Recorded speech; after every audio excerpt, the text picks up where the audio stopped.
और दर अंजू के पाकिस्तान जाने और वहां पर अपने दोस्त नसरुल्लाह से शादी करने के दावे के बीच एक और बड़ी जानकारी सामने आ रही है। अंजू के एक वीडियो से इस बात की अब पुष्टि हो पाई है कि पाकिस्तान जाने की उनकी वजह आखिर थी क्या। और उस वीडियो में अंजू ये कहते सुनाई दी कि वो पाकिस्तान के खैबर पख्तूनख्वा की खूबसूरती देखकर वहां गई, क्योंकि सोशल मीडिया पर उनके दोस्त नसरुल्लाह उन्हें खैबर पख्तूनख्वा के ऊपरी दीर जिले की कई फोटो भेजते थे और अंजू को वो जगहें काफी खूबसूरत लगी, जिसके बाद वो पाकिस्तान जाने के प्लान बनाने लगी और बीती 21 जुलाई को पति को बिना बताए अपने दोनों बच्चों को छोड़कर पाकिस्तान चली गई और वहाँ वो अपने सोशल मीडिया के दोस्त नसरुल्लाह के साथ रहने लगी। बाद में पाकिस्तान के मीडिया ने दावा किया कि अंजू ने इस्लाम धर्म अपनाया और अपना नाम फातिमा रखकर नसरुल्लाह से शादी कर ली। हालांकि अंजू ने नसरुल्लाह से शादी के दावे से इनकार किया। और इन सबके बीच राजस्थान के अलवर से पाकिस्तान गई अंजू पर खुफिया एजेंसियों ने अपनी जांच शुरू कर दिया। खुफिया एजेंसियों के मुताबिक अंजू के पाकिस्तान जाने वाले मामले में कई स्तर पर कानून का उल्लंघन हुआ है और अंजू का पाकिस्तान में जिस तरह से स्वागत किया गया और उन्हें कई तोहफे दिए गए वो सभी जांच एजेंसियों को प्रायोजित लगा। जांच एजेंसियों को इस बात की आशंका है कि पाकिस्तान में अंजू का स्वागत करने वाले लोगों ने ही वीजा बनवाने और पाकिस्तान में दाखिल होने में अंजू की मदद की। जांच एजेंसियों की माने तो अंजू को पेशेवर तरीके से गाइड किया गया, जिसके बाद अंजू ने अमृतसर के वाघा बॉर्डर से पाकिस्तान जाने का रास्ता चुना। जानकारी के मुताबिक सुरक्षा एजेंसियां अब अंजू मामले की जांच में जुट गई हैं और ये पता लगाने की कोशिश कर रही हैं कि अंजू ने बीते 6 महीने में किस किस से संपर्क किया है। सूत्रों के हवाले से खबर है कि खुफिया एजेंसी पाकिस्तान से आई सीमा हैदर का 15 साल का रिकॉर्ड खंगालने में जुट गई, ताकि ये पता लगाया जा सके कि प्यार के लिए पाकिस्तान से नेपाल के रास्ते भारत पहुंचने का दावा करने वाली सीमा की असलियत क्या है।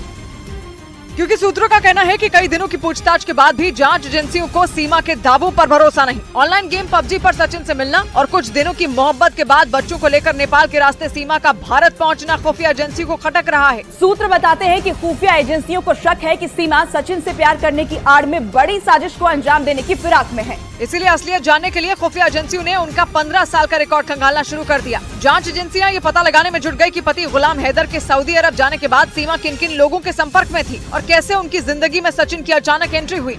खुफिया सूत्रों के हवाले से खबर है कि पाकिस्तान से भारत आई सीमा हैदर के टूटे फोन और उनके सिम कार्ड से उनकी सारी सच्चाई सामने आ जाएगी। दावा किया जा रहा है कि आने वाले कुछ दिनों में उनके टूटे फोन और सिम कार्ड की पूरी जानकारी जांच एजेंसियों के पास होगी, जिससे सीमा हैदर का सारा कच्चा चिट्ठा सामने आ जाएगा। पुलिस एफआईआर के मुताबिक पाकिस्तान से नेपाल के रास्ते सीमा 13 मई को भारत पहुंची थी। करीब 1.5 महीने बाद 4 जुलाई को पुलिस ने सीमा और सचिन को गिरफ्तार कर लिया। पुलिस के सूत्र बताते हैं कि उस दौरान सीमा के पास 4 मोबाइल फोन मिले थे, जिनमें एक टूटा था। सूत्रों का कहना है कि उस टूटे फोन में पाकिस्तान का सिम कार्ड था, जिसे पुलिस ने फोरेंसिक जांच के लिए भेज दिया था। सूत्र बता रहे हैं और ये जानकारी मिल रही है कि 2 से 3 दिनों में उसकी फोरेंसिक रिपोर्ट आ सकती है। सूत्रों के मुताबिक सीमा के उस फोन से डिलीट किए गए कॉन्टैक्ट और व्हाट्सएप चैट जल्द ही मिल जाएगी। सूत्रों का दावा है कि फोरेंसिक रिपोर्ट के आने के बाद सीमा से एक बार फिर जांच एजेंसियां पूछताछ करेंगी। सीमा हैदर और सचिन की खराब माली हालत को देखते हुए यूपी के मेरठ के रहने वाले अमित जानी नाम के एक आदमी ने सीमा को अपने प्रोडक्शन हाउस में नौकरी का ऑफर दे दिया। 2 दिन पहले ही सचिन के पिता नेत्रपाल मीणा ने जानकारी दी थी कि पुलिस जांच की वजह से उनके परिवार के सामने रोजी रोटी का संकट खड़ा हो गया और उन्होंने ये आरोप लगाया कि पुलिस ने जांच के नाम पर उनके परिवार को मकान में कैद कर दिया। परिवार के लोगों के बाहर निकलने तक पर पाबंदी लगा दी, जिसकी वजह से उनके परिवार के सामने भूखों मरने की नौबत आ गई। इस खबर के सामने आने के बाद मेरठ के रहने वाले और मुंबई में अपना प्रोडक्शन हाउस चलाने वाले अमित जानी ने सीमा हैदर को नौकरी का ऑफर दे दिया, ताकि उनके परिवार को खाने पीने की कोई दिक्कत न हो। हमने ऑफर किया है सीमा हैदर को कि अगर वो चाहे तो हमारे प्रोडक्शन हाउस में काम कर सकती है, हम उसे काम दे सकते हैं। अमित जानी ने यह भी कहा कि भारत में जिस तरीके से सीमा हैदर आई हैं, वो उसका समर्थन नहीं करते। हालांकि वो मदद करने के लिए सीमा को काम देने के लिए तैयार है।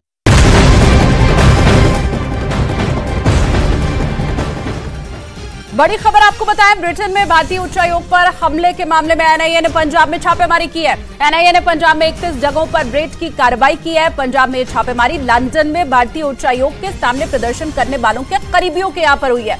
बीती 19 मार्च को आपको बताएं कि लंदन में खालिस्तान समर्थकों ने भारतीय उच्चायोग के ऊपर हमला कर दिया था और उसी के बाद एनआईए को इस मामले में जांच सौंप दी गई थी। इन सब के बीच पंजाबी सिंगर सिद्धू मूसेवाला की हत्याकांड का आरोपी सचिन बिश्नोई ने पुलिस पूछताछ में कबूल किया है कि मूसेवाला की हत्या की प्लानिंग दुबई में ही रची गई थी। सूत्रों के मुताबिक एक्टर सलमान खान, बम्बिया गैंग के बड़े गैंगस्टर और पंजाब के कुछ सिंगर लॉरेंस बिश्नोई गैंग के निशाने पर है और उन पर बिश्नोई गैंग कभी भी बड़ा हमला करवा सकता है। पुलिस सूत्रों के मुताबिक सचिन बिश्नोई ने दिल्ली पुलिस की स्पेशल सेल को बताया कि गोल्डी बराड़ और लॉरेंस बिश्नोई सलमान खान को हर हाल में मारने का प्लान अभी बना रहे हैं। क्योंकि उनके बनाए पहले के 3 प्लान फेल हो चुके हैं। सूत्रों के मुताबिक उसने ये भी बताया कि बब्बीहा गैंग के बड़े गैंगस्टर और पंजाब के कुछ सिंगर भी लॉरेंस गैंग के निशाने पर हैं। सूत्रों के माने तो सचिन बिश्नोई ने दुबई में रहते हुए कई बार गोल्डी बराड़ से बात की और लॉरेंस बिश्नोई से तिहाड़ जेल में फोन पर बात की गई। सचिन बिश्नोई को दिल्ली पुलिस की एक टीम अजरबैजान से भारत ले आई, जिसके बाद कोर्ट ने उसे 10 दिनों के लिए पुलिस हिरासत में भेज दिया। सचिन बिश्नोई गैंगस्टर लॉरेंस बिश्नोई का भांजा है, जिसे पिछले साल अगस्त में अजरबैजान में गिरफ्तार किया गया था और करीब 1 साल बाद दिल्ली पुलिस की एक टीम उसे अजरबैजान से लेकर भारत पहुंच गई। पिछले साल 29 मई को पंजाब के मानसा में दिन दहाड़े पंजाबी सिंगर सिद्धू मूसेवाला की हत्या कर दी गई थी। दिल्ली पुलिस के मुताबिक हत्याकांड से कुछ रोज पहले ही सचिन थापन फर्जी पासपोर्ट से विदेश भाग गया था। दिल्ली पुलिस ने बताया कि सचिन थापन न सिर्फ हत्याकांड की प्लानिंग में शामिल था, बल्कि उसने ही शूटरों का इंतजाम किया था। जैसा कि उसने बताया कि एक तो बोलेरो जिसपे सिद्धू को चेज किया गया, वो सचिन थापन ने ऑर्गेनाइज कराई। पुलिस के सूत्र बताते हैं कि लॉरेंस बिश्नोई के ही इशारे पर सचिन को विदेश भगाया गया था। बकायदा उसका तिलक राज टुटेजा के नाम से फर्जी पासपोर्ट बनवाया गया था। दिल्ली पुलिस के सूत्रों ने दावा किया कि अजरबैजान फरार होने के बाद सचिन थापन लगातार जेल में बंद गैंगस्टर लॉरेंस बिश्नोई के संपर्क में था। पुलिस के सूत्र ये भी बताते हैं कि फर्जी पासपोर्ट के जरिए विदेश भागने के बाद सचिन सबसे पहले दुबई पहुंचा था, जहां कुछ दिनों तक छिपने के बाद वो भारत